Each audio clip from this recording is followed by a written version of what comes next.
They grew up together, dreamed together, and got engaged. But the moment he struggled as a poor mechanic, she left him, humiliated and heartbroken. Years later, the same boy she abandoned now owns half the city. How did it all change? Watch till the end. And don't forget to subscribe for more powerful stories that prove life can turn tables in the most unexpected ways. The rain hammered against the windows of Mama Rose's diner as Marcus wiped his hands on his worn overalls. He had been waiting for 20 minutes, checking his phone every few seconds. When Keisha finally walked through the door, her designer heels clicking against the wet floor, he knew something was wrong. "Marcus, we need to talk," she said, not even sitting down. He stood up, his heart already sinking. "Baby, what's wrong? You look upset." "I can't do this anymore." She pulled off her engagement ring and placed it on the table between them. "I can't marry you." Marcus stared at the ring, his world spinning. "What are you talking about? Our wedding is in 3 weeks." "That's exactly the problem." Keisha's voice was cold, distant. "Look at yourself, Marcus. Look at this place. You work in a garage, your hands are always dirty, and you brought me to a diner for dinner. This place has good food, and you know I'm saving money for our future." "What future?" She laughed bitterly. "My father was right. I'm about to graduate from law school. I have opportunities, real opportunities. And you fix cars."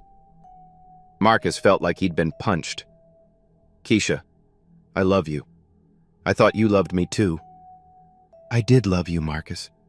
But love doesn't pay for the life I want." She picked up her purse. "I'm engaged to someone else. David Wellington. His family owns Wellington Construction. They have government contracts worth millions." "You're already engaged to someone else?" Marcus's voice cracked. "His family is expecting me for dinner tonight. I'm sorry, Marcus, but this is how it has to be." She walked out, leaving him standing there with the ring on the table. Mama Rose, the elderly diner owner, came over with a cup of coffee. "Son, I saw what happened. You want to talk about it?" "She threw away 15 years like it meant nothing," Marcus said, his voice barely a whisper.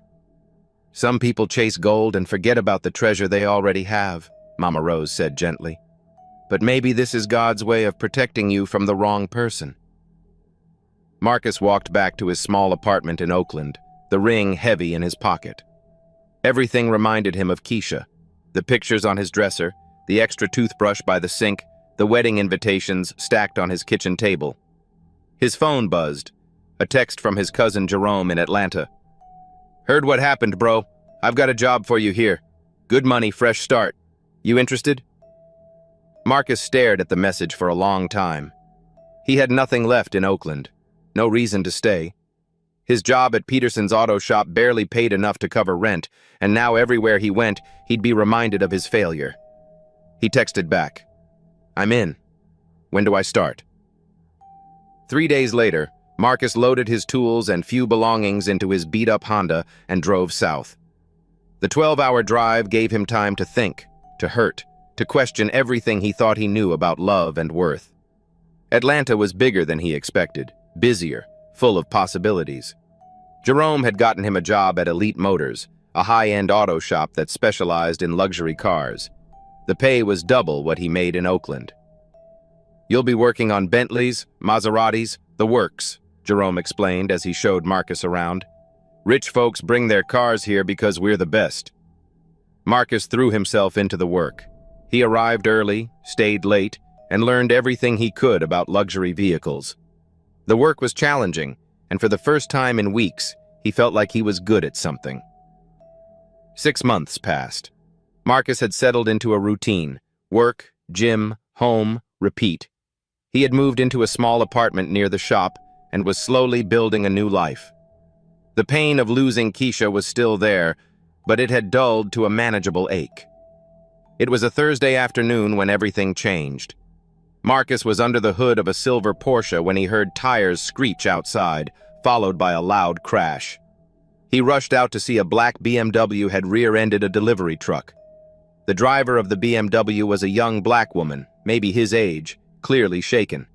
She was trying to get out of the car but seemed disoriented. "Miss, are you okay?" Marcus ran over to help her. "I think so," she said, her voice trembling.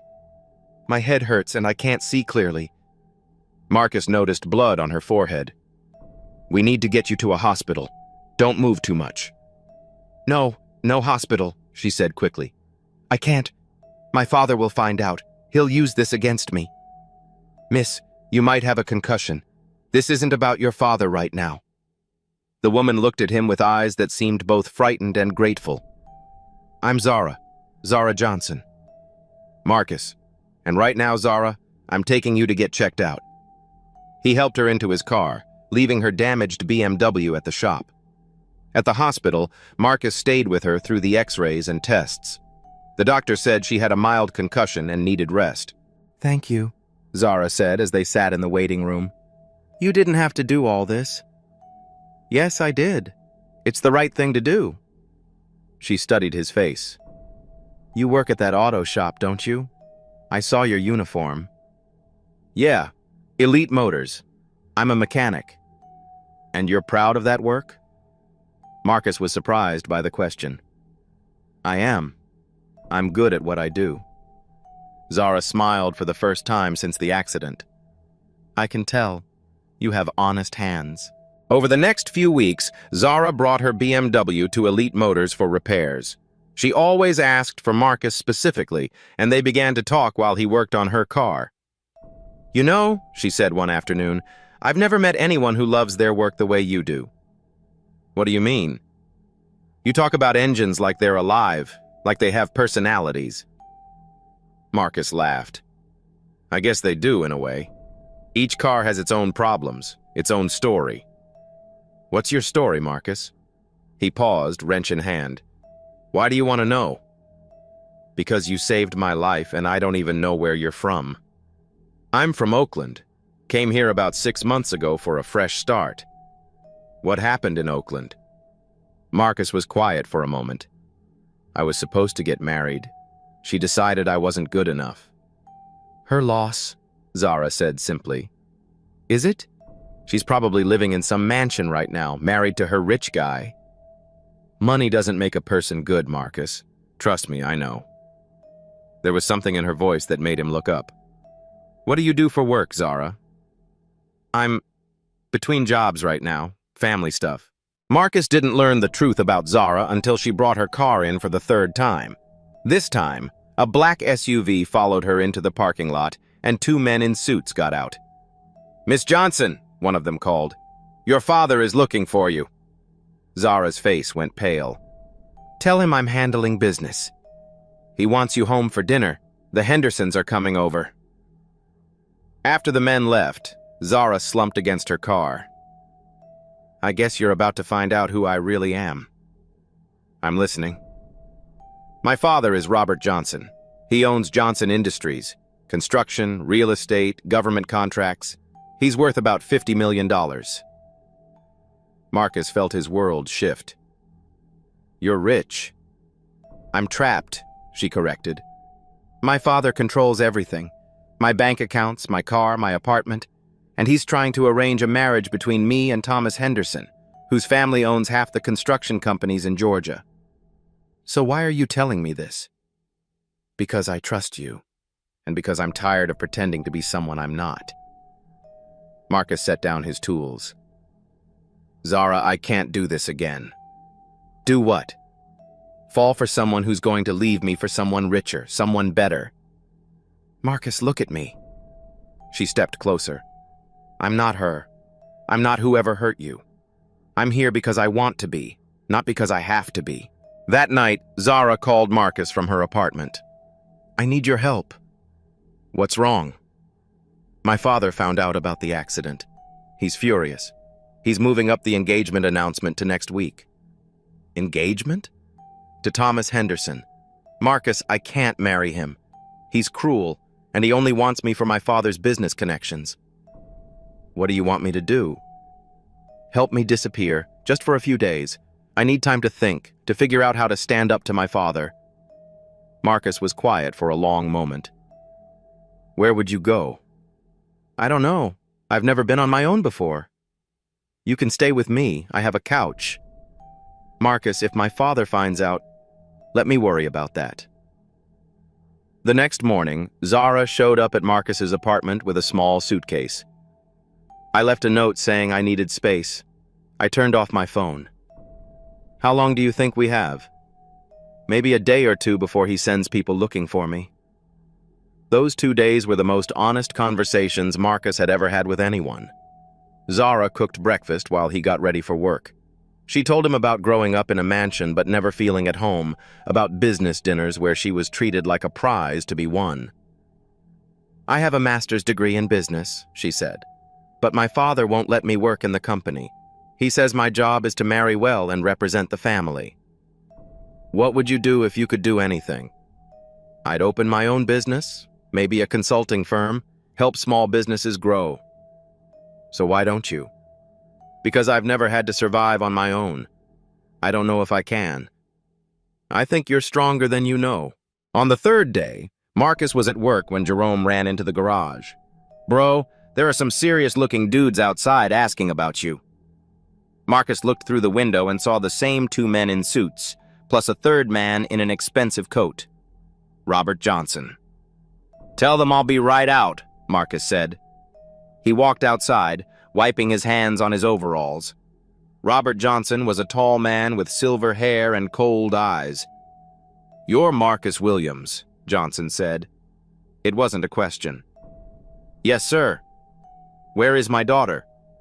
I don't know what you're talking about. Johnson stepped closer. Boy, do you know who I am? I know who you are, sir. The question is, do you know who your daughter is? Johnson's face hardened. Excuse me? Do you know that she's brilliant? That she has ideas that could make your company twice as successful? Do you know that she cries herself to sleep because she feels like a prisoner in her own life? You have no right. I have every right to speak up for someone I care about. At that moment, Zara's BMW pulled into the parking lot. She got out, her face determined. Daddy, stop. Zara, get in the car, now. No. She walked over to stand beside Marcus. I'm not going anywhere until you listen to me. Zara, this is ridiculous, Johnson said. You're embarrassing the family. I'm embarrassing the family? You're the one who showed up at my friend's workplace with bodyguards. This man is not your friend. He's a mechanic who's trying to take advantage of you. Take advantage of me? Zara laughed. Daddy, he's the first person who's ever treated me like I have a brain. He listens to my ideas. He believes I can do things on my own. You don't need to do things on your own. You have everything you need. I need respect. I need freedom. I need to be able to choose my own life. Johnson turned to Marcus. How much? Sir, how much money do you want to disappear? Marcus felt anger rising in his chest. I don't want your money. Everyone wants money. Name your price. I want your daughter to be happy. That's all I've ever wanted.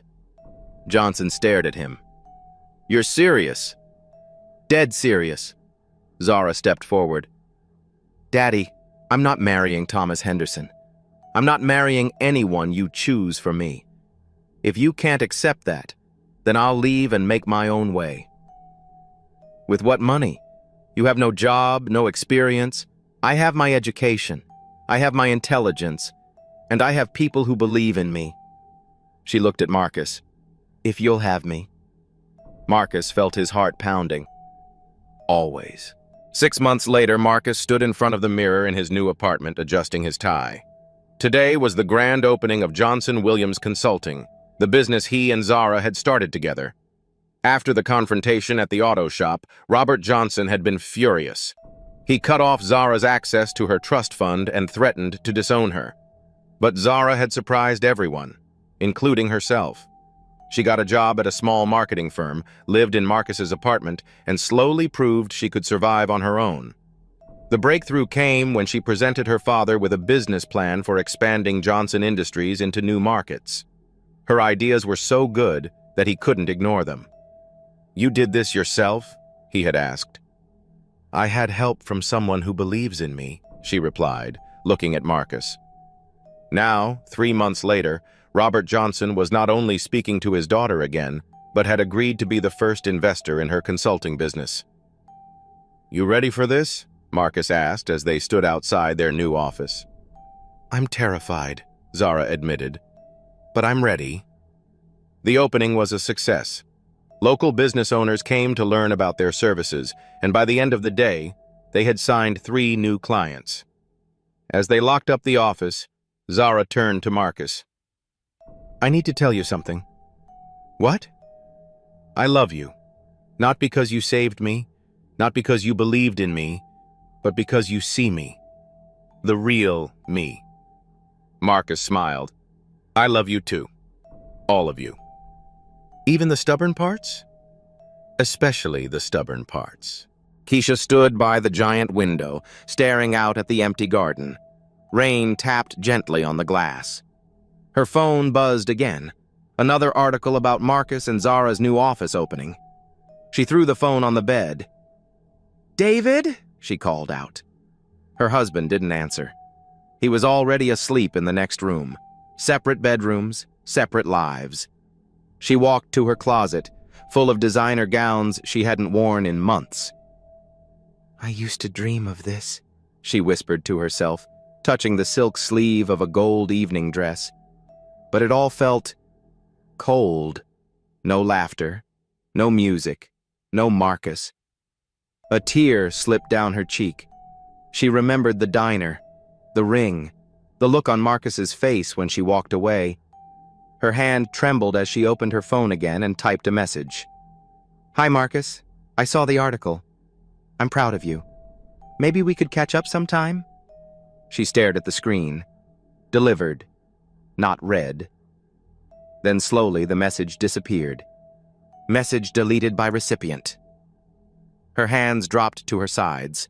The silence grew louder. She had everything money could buy, but she had nothing real. And this time, no one was coming to fix it. 1 year later, Marcus and Zara stood on the beach in Savannah, watching the sunset.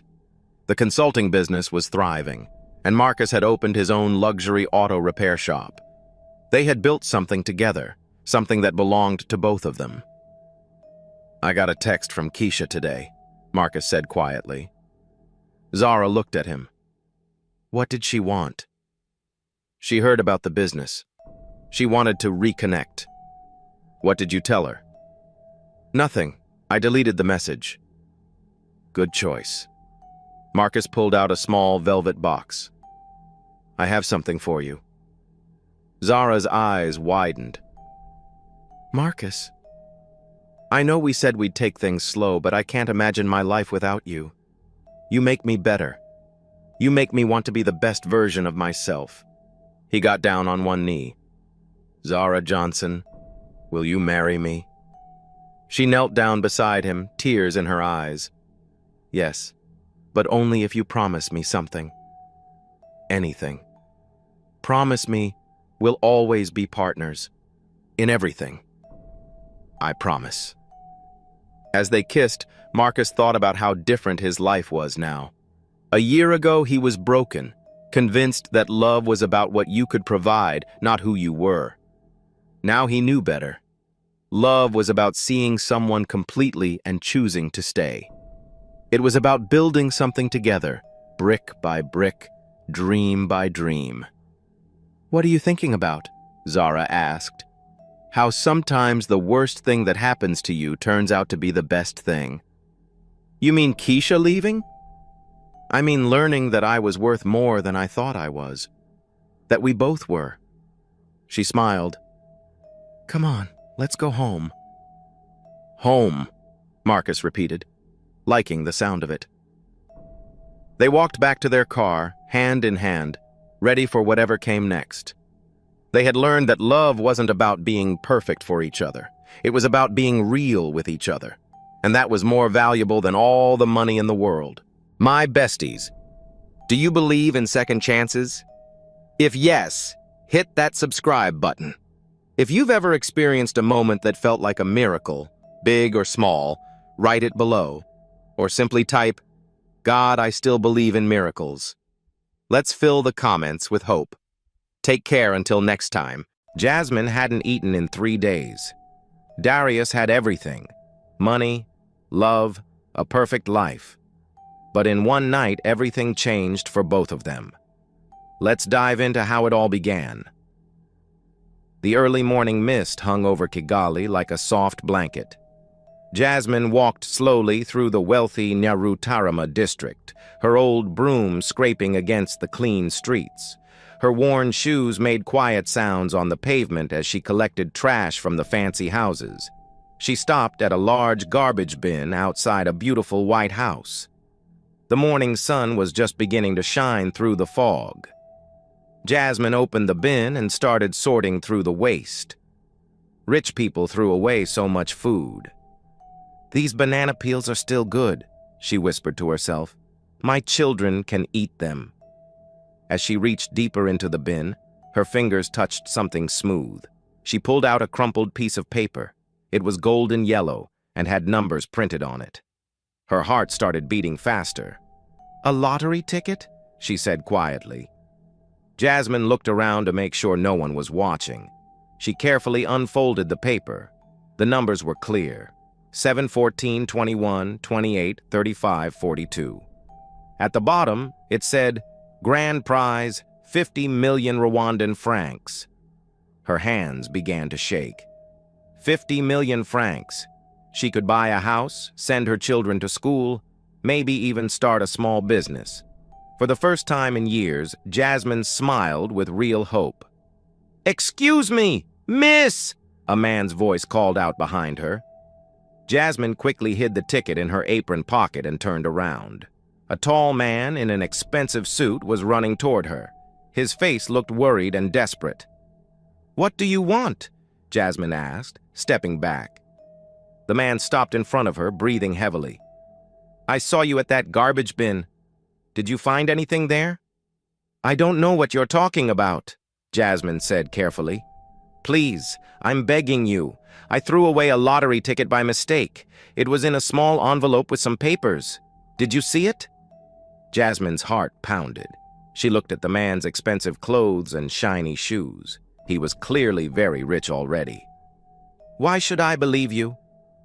"Because I'm telling the truth," the man said desperately. "My name is Darius. I live in that house right there. I was cleaning my desk and threw away the wrong papers." "Even if I found something, why would I give it to you?" Jasmine asked. "Rich people have everything already."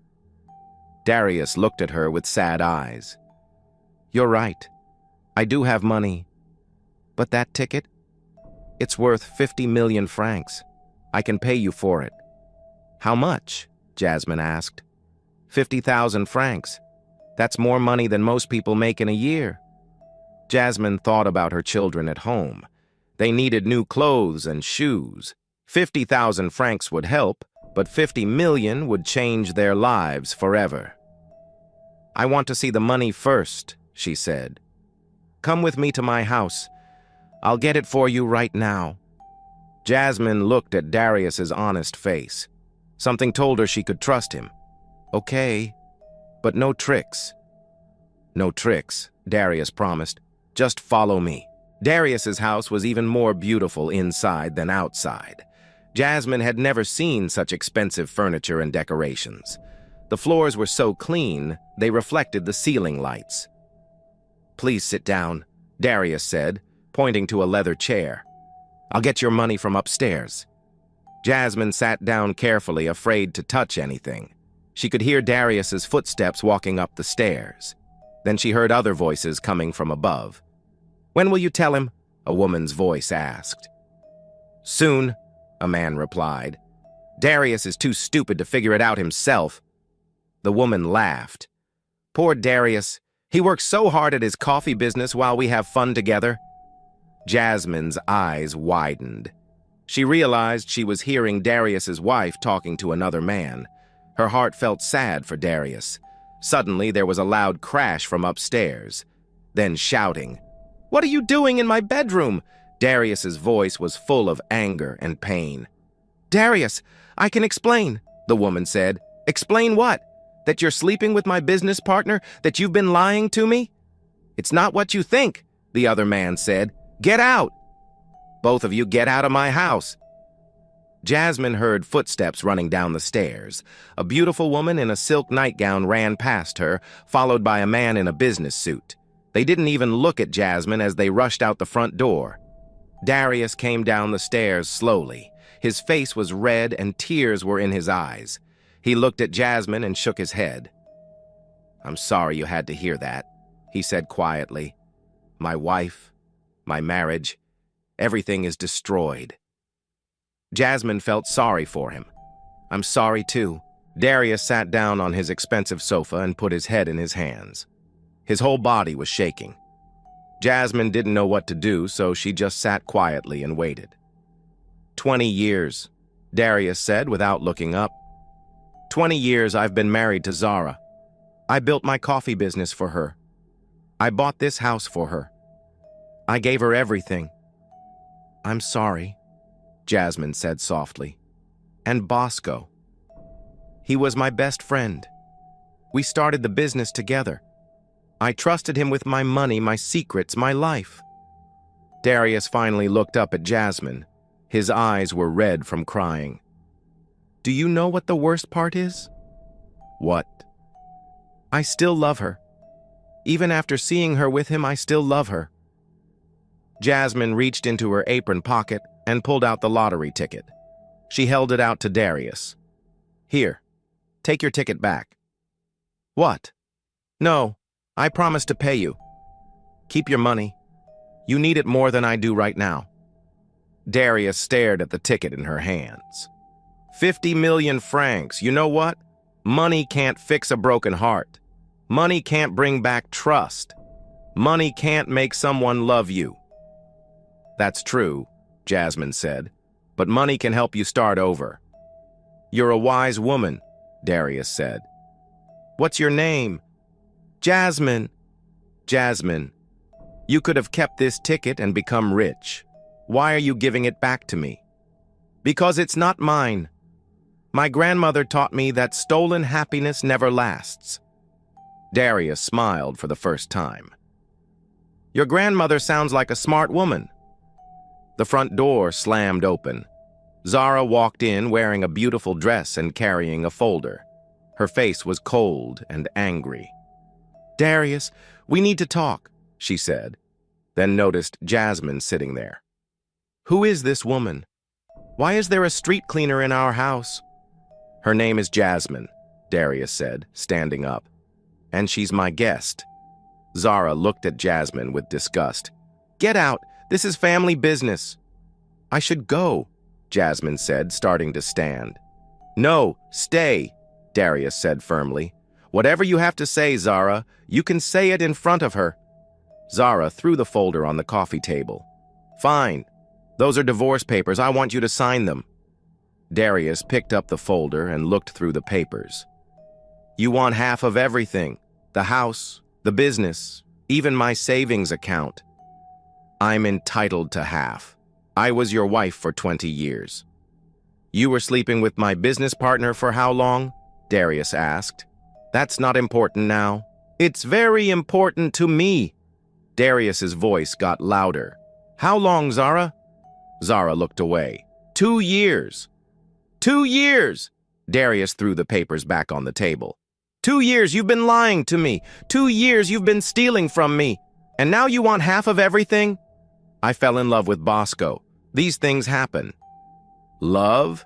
Darius laughed bitterly. You don't know what love is. Love is faithful. Love is honest. Love doesn't betray.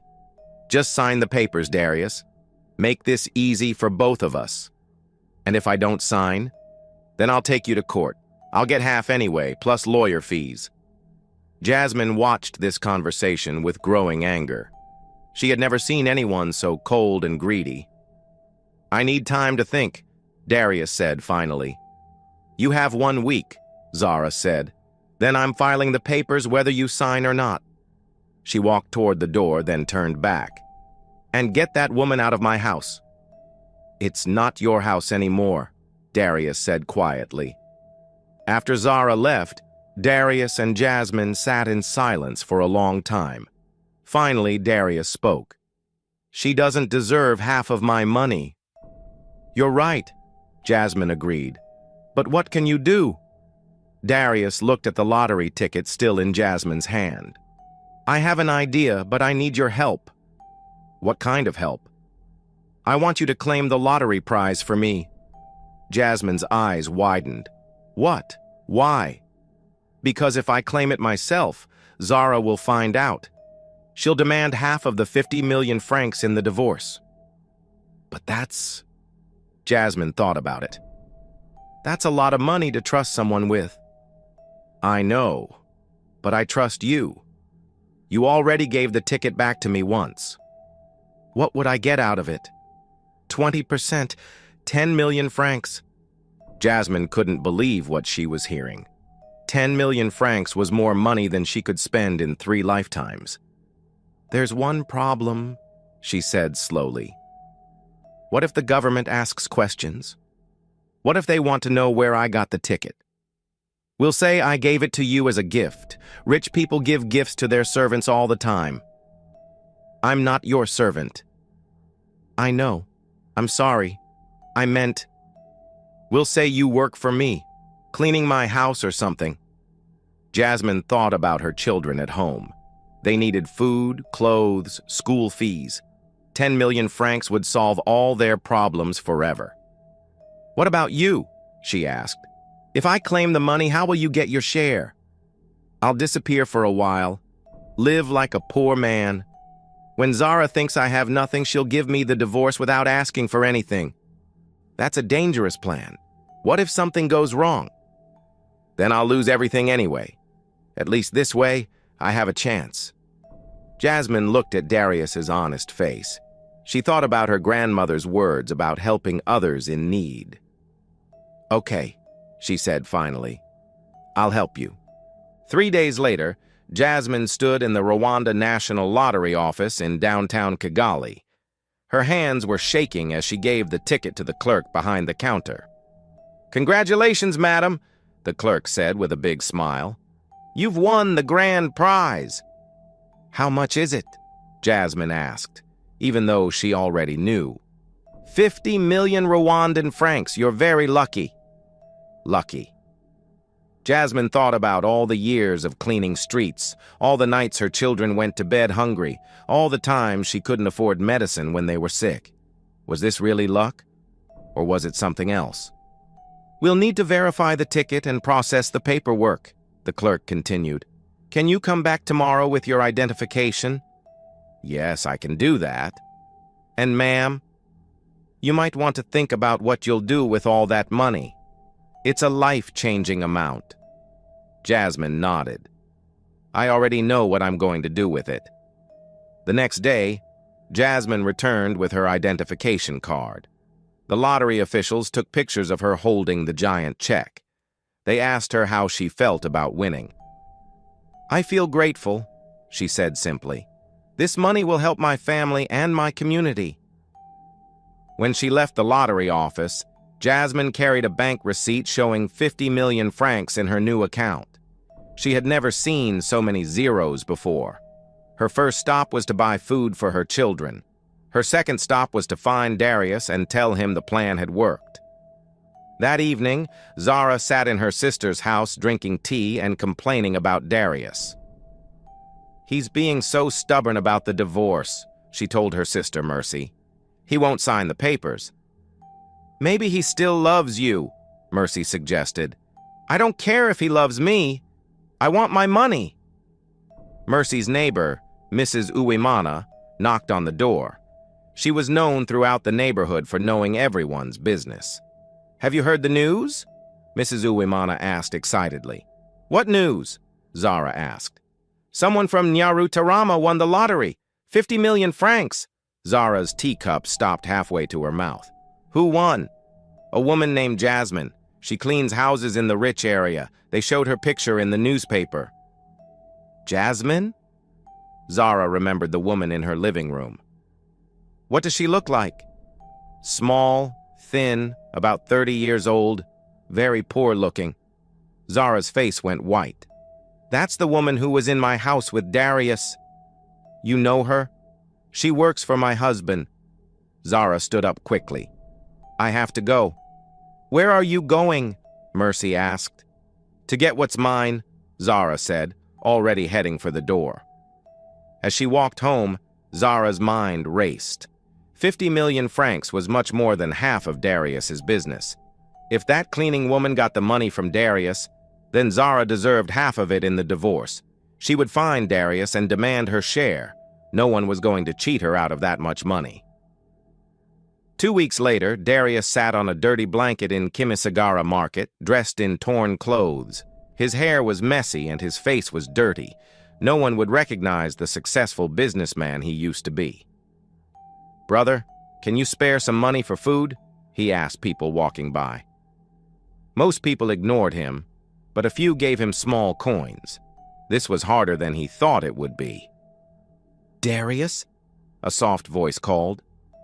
He looked up and saw Jasmine carrying a basket of vegetables. She was wearing a new dress and looked healthier than before. What are you doing here? He whispered. I come to this market every day. I needed to find you. She sat down beside him. How are you managing? It's difficult. I sleep in an abandoned building. I eat whatever people give me. This is too much. You don't have to live like this. Yes, I do. Yesterday, Zara came to my old office looking for me. She's telling everyone I won the lottery. She's demanding half the money. Jasmine reached into her basket and pulled out some bread. Here, eat this. Thank you. Darius ate hungrily. How are your children? They're in school now. Good school. They have new uniforms, new books, everything they need. I'm glad. What about the rest of the money? I'm keeping it safe just like we planned. But Darius, I've been thinking... About what? We need to make Zara stop looking for you. She's getting suspicious. What do you mean? I bought your coffee business. Darius nearly choked on his bread. What? With the lottery money, I'm now the owner of Darius Coffee Exports. But why? Because now I can create problems for Zara. Legal problems, money problems, problems that will make her want to divorce you quickly. Darius stared at her. You're smarter than I thought. My grandmother always said, if you want to catch a greedy person, use their greed against them. The next morning, Bosco received a phone call at his office. Mr. Bosco, this is Jasmine, the new owner of Darius Coffee Exports. I've heard about you. You're the lottery winner. That's right. I'm calling because I found some problems with the company books. What kind of problems? It looks like someone has been stealing money from the business. The records show payments to fake suppliers, false expense reports, missing inventory. Bosco's voice became worried. I don't know anything about that. The police will be interested in these documents, unless ... Unless what? Unless you can help me find Darius. I need him to sign some papers. I don't know where he is. Then I guess I'll have to call the police about the stolen money. They'll want to question you and Zara. Wait. Why would they question Zara? Because she's married to Darius. She's legally responsible for his debts. Bosco was quiet for a long moment. What do you want me to do?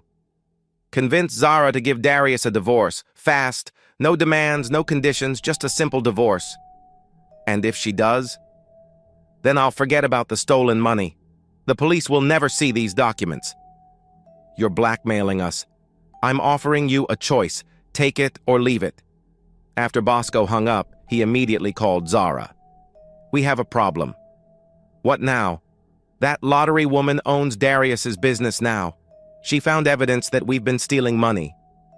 How much does she know? Everything. She wants you to divorce Darius immediately or she'll call the police. Zara felt sick. We're trapped. 1 week later, Darius sat in a lawyer's office wearing clean clothes. Jasmine sat beside him, holding a folder. Mrs. Zara has agreed to sign the divorce papers, the lawyer said. No conditions, no claims. What changed her mind? Darius asked, though he already knew. She wants a fresh start with Mr. Bosco. Darius signed the papers without reading them. Is that everything? Yes, you're officially divorced. Outside, Darius took a deep breath. I'm free. How do you feel? Jasmine asked. Sad but lighter. 20 years and this is how it ends. Any regrets? Number she chose betrayal. I just made sure she didn't benefit from it. And the business? It's yours now. You'll run it better. What about Bosco? He'll live with the choices he made. That's enough punishment. They walked to Darius's modest car, a far cry from his old luxury one. Where will you go? Jasmine asked. Maybe travel. I've worked my whole life. It's time to live. Sounds good. And you? Take care of my kids. Maybe start a school, help my community. You've got a good heart, Jasmine. So do you. That's why I helped you. And that is how. Two complete strangers, one broken by betrayal, the other hardened by poverty, had their lives changed forever by just one single act of honesty. Not money, not power, not luck. What would you have done? If you found a lottery ticket in the trash, would you keep it? Would you give it back? Tell us in the comments. We want to hear your heart. If you enjoyed the story, hit that subscribe button. Now turn on notifications. Share this with someone who believes in goodness. Loud shouts disturbed the morning tranquility in the sleepy town of Ubani, just as the rooster had barely crowed. Voices echoed like thunder from Madame Neka's expansive compound. 16-year-old Amara stood in the center of the yard, barefoot and shaking. Her pregnant belly rose beneath her faded wrapper, and her eyes were red from sleepless nights. Neka, her mother-in-law, stood tall and proud, hands on her hips, eyes blazing with fury. You came into my house with lies and shame, Neka screamed, her voice sharp enough to cut glass. I warned my son, but he refused to listen. Now see, a pregnant child raising another child. Nonsense! Amara's lips trembled, but she held her hands gently over her stomach. Mama, I cook every day. I fetch water. I clean your house before sunrise. I've done nothing wrong. Nothing wrong? Neka spat on the ground. You trapped my son with this pregnancy. You think I don't know your type? Poor girl with big eyes looking for a way into a rich family. From the side, Adayeze, Neka's proud and flashy daughter, leaned against the pillar, arms crossed, gold bangles jingling. She acts like a queen just because she's pregnant, Adayeze said with a smirk. Even her slippers are borrowed. Amara lowered her eyes in shame, but her voice was steady. I love Chika. He promised to stand by me. We made a mistake, but we chose this child with our hearts. Neka burst into cruel laughter. And where is Chika now? In the army. Far away. While you sit here eating my food and pretending to be a wife. Then, without warning, she grabbed Amara's small bag from the corner of the room and threw it into the dust. Out! Leave my house this minute, Neka roared. Go back to the gutter you came from. Amara froze, too stunned to move. Didn't you hear her? Adayeze added with mock sweetness. Mama said go. Or should we call the neighbors to come and drag you out? Amara wiped her tears, bent down slowly to pick up her torn bag, and walked toward the gate. Her feet were heavy, her heart even heavier. The door closed behind her with a loud, final slam. No one looked back, not even once. 2 years earlier, in the warm, dusty village of Ubani, the days were slower, and the air always carried the sound of laughter from Ubani High School. Among the students, one pair stood out like sunshine after rain, Amara and Chika. Amara, only 14 then, was quiet, graceful, and always eager to learn. Chika, 2 years older, was the school's pride, bright, kind, and protective. Together, they shared something so rare and pure that even the teachers smiled when they saw them walking side by side under the mango trees. They sat on the same wooden bench in class, shared notes, and laughed over burnt akara during break time. Their love was not loud. It was gentle, careful, beautiful. "Chica, what will you be when we finish school?" Amara once asked as they studied under a tree near the stream. "I don't know yet," he said with a soft grin, eyes never leaving hers. "But whatever it is, I want you there beside me." She smiled, hugging her books tighter to her chest. Their friends teased them. The teachers called them husband and wife of Ubani.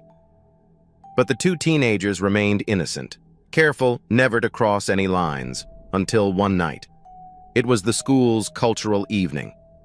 There were drums, dance, and roasted corn in the air. After the event, Amara couldn't find her way home. It began to rain. Chica offered to walk her to her grandmother's compound, but the gate was locked. The old woman had already gone to sleep. "I'm sorry," Amara whispered, shivering from the cold. "I should have come earlier." "Don't worry," Chica said, removing his jacket and wrapping it around her shoulders.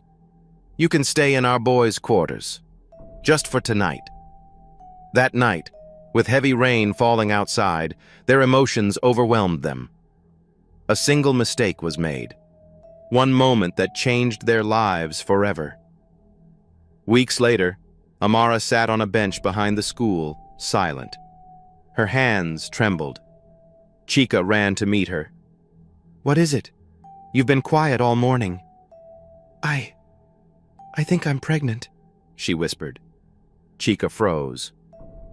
"Are you sure?" Tears filled her eyes. "My mother will kill me." Chica sat beside her, eyes wide, heart pounding. "I'll fix this," he said at last. "I don't care what anyone says, you won't go through this alone." "But you're just 18. "I don't care," he repeated. "You're carrying a part of me now. That means everything."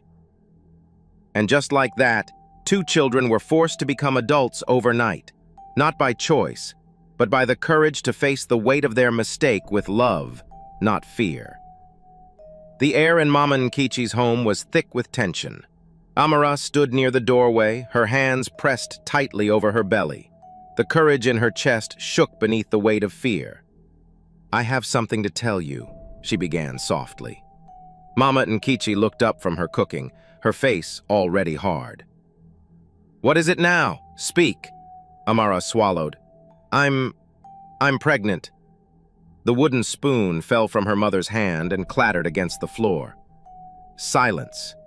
Then the storm broke. "What did you just say to me?"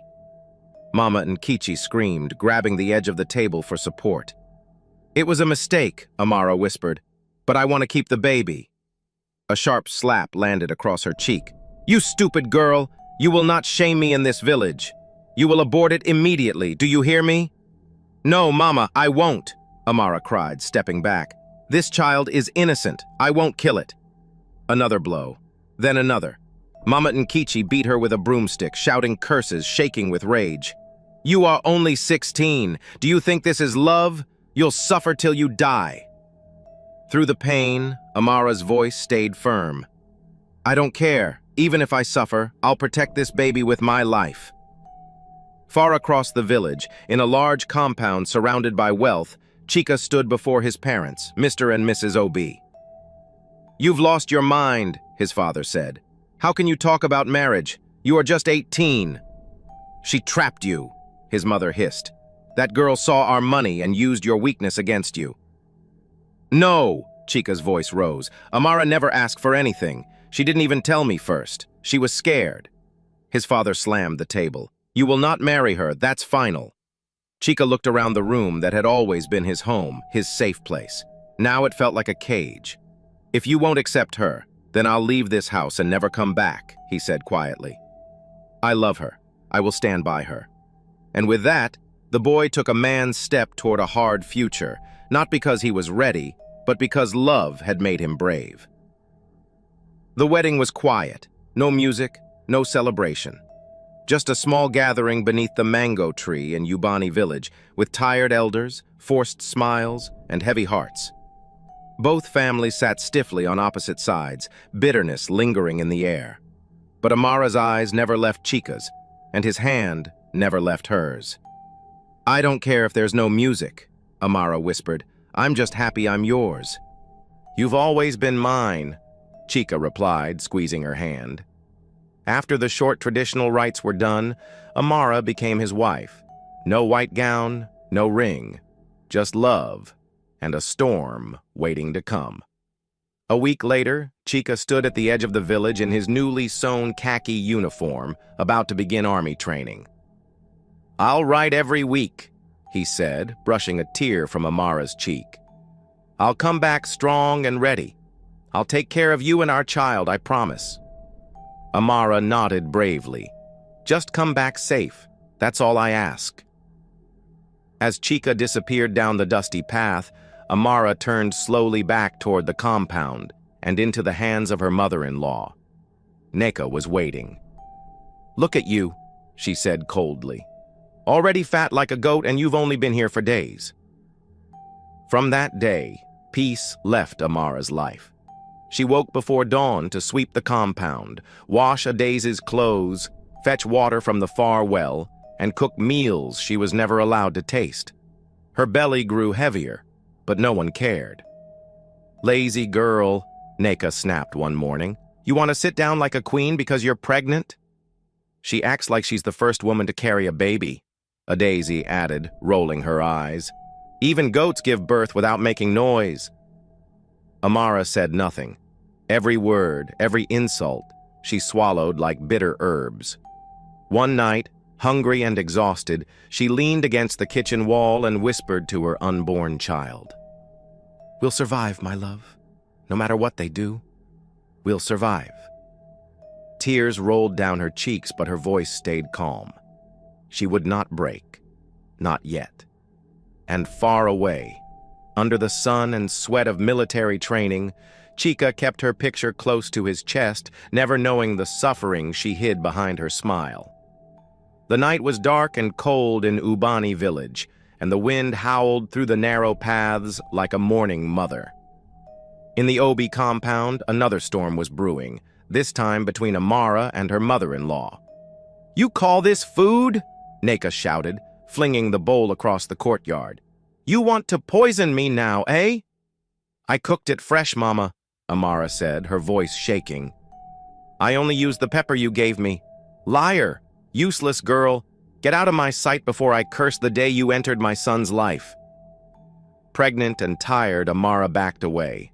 But Neka wasn't done. Her voice grew louder. Neighbors peeked over their fences. "You came into this house with shame and sin. Now my son is gone, and I'm stuck with a stomach that eats for two." Adaise clapped from the side. "If Chica sees her now, he'll think she turned into a cow." That was the final blow. Neka grabbed Amara's wrapper, yanked her to the gate, and opened it wide. "Out!" she screamed. "Go and die in the street if that's what you want. This is not your home." Amara stumbled into the night, her swollen feet dragging across the dry ground. Her bag was thrown after her like garbage. With tears blinding